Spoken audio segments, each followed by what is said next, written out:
ஹரே கிருஷ்ணா. ஓம் நமோ பகவத்தே வாசுதேவாய. ஹரே கிருஷ்ணா. ஸ்ரீமத் பாகவதம் ஸ்கந்தம் 10 அத்தியாயம் 3. பகவான் ஸ்ரீகிருஷ்ணரின் பிறப்பு என்னும் தலைப்பில் ஸ்லோகங்கள் 15, 16, 17. ஸ்லோகம் 15.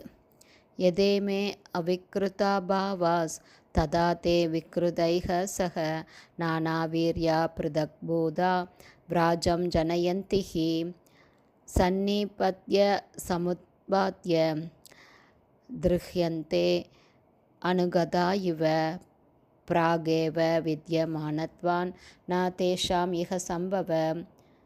பதம் 17. ஏவம் பவான் புத்தி அனுமேய லக்ஷணைர் கிராஹ்யைர் குணை சன் அபி தத் குணாக்ரஹ அனாவிருதத்வாத் பஹிரந்தரம் நாதே சர்வஸ்ய சர்வாத்மன ஆத்மவஸ்துன. ஹரே கிருஷ்ணா. இதோட ட்ரான்ஸ்லேஷன் போன ஆடியோவில் பார்த்துருக்கோம். பேலன்ஸ் இப்போ பார்க்கலாம். Purport by Srila Prabhupad. ஜெய் ஷீல பிரபாத். இது ஸ்ரீமத் பகவத்கீதையில் 9ஆம் அத்தியாயம் 4வது பதத்தில் பகவான் கிருஷ்ணராலேயே விவரிக்கப்படுகிறது. மயா ததம் இதம் சர்வம் ஜகத் அவ்யக்த மூர்த்தினா மத்சானி சர்வ பூத்தானி நாச்சாகம் தேஸ் அவஸ்திதக. அதாவது, என்னால் எனது தோன்றா உருவில் இந்த பிரபஞ்சம் முழுவதும் வியாபிக்கப்பட்டுள்ளது. எல்லா ஜீவன்களும் என்னில் இருக்கின்றனர், ஆனால் நான் அவர்களில் இல்லை. இதுவே மேற்கூறிய பகவத்கீதை ஸ்லோகத்தின் பொருளாகும். ஸ்தூல ஜடப்புலன்களால் பரமபுருஷ பகவான் உணரப்படக்கூடியவர் அல்ல.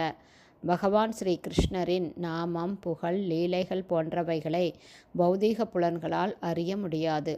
தகுந்த வழிகாட்டுதலின் கீழ் தூய பக்தி தொண்டில் ஈடுபட்டுள்ள ஒருவருக்கு மட்டுமே அவர் வெளிப்படுத்தப்படுகிறார். பிரம்ம சம்ஹிதை 5.38 பின்வருமாறு கூறுகிறது.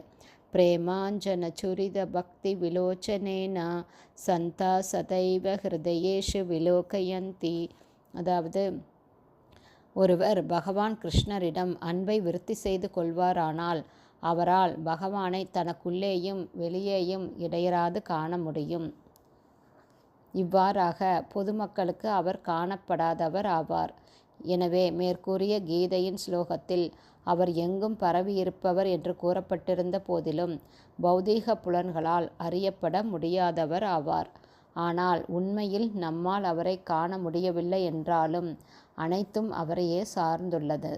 பகவத்கீதையின் 7ஆம் அத்தியாயத்தில் கூறப்பட்டு இருப்பது போல முழு பௌதீக தோற்றமும் ஆன்மீக உயர்ந்த சக்தி மற்றும் ஜட அதாவது தாழ்ந்த சக்தி ஆகிய இருவேறு சக்திகளின் சேர்க்கையால் ஆனதே. சூரிய ஒளி பிரபஞ்சம் முழுவதிலும் பரவியிருப்பது போலவே பகவான் கிருஷ்ணரின் சக்தி சிருஷ்டி முழுவதிலும் பரவியிருக்கிறது. இந்த சக்தியையே அனைத்தும் சார்ந்திருக்கிறது. இருந்தாலும் பகவான் கிருஷ்ணர் எல்லா இடங்களிலும் பரவி இருப்பதால் தமது சுயரூபத்தை இழந்துவிட்டவர் ஆவார் என்று தவறாக முடிவு செய்துவிடக் கூடாது.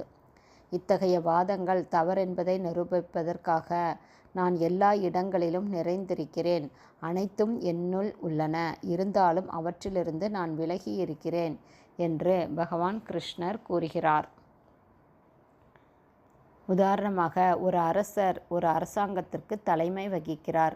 அந்த அரசாங்கம் அரசருடைய சக்தியின் ஒரு தோற்றமே ஆகும்.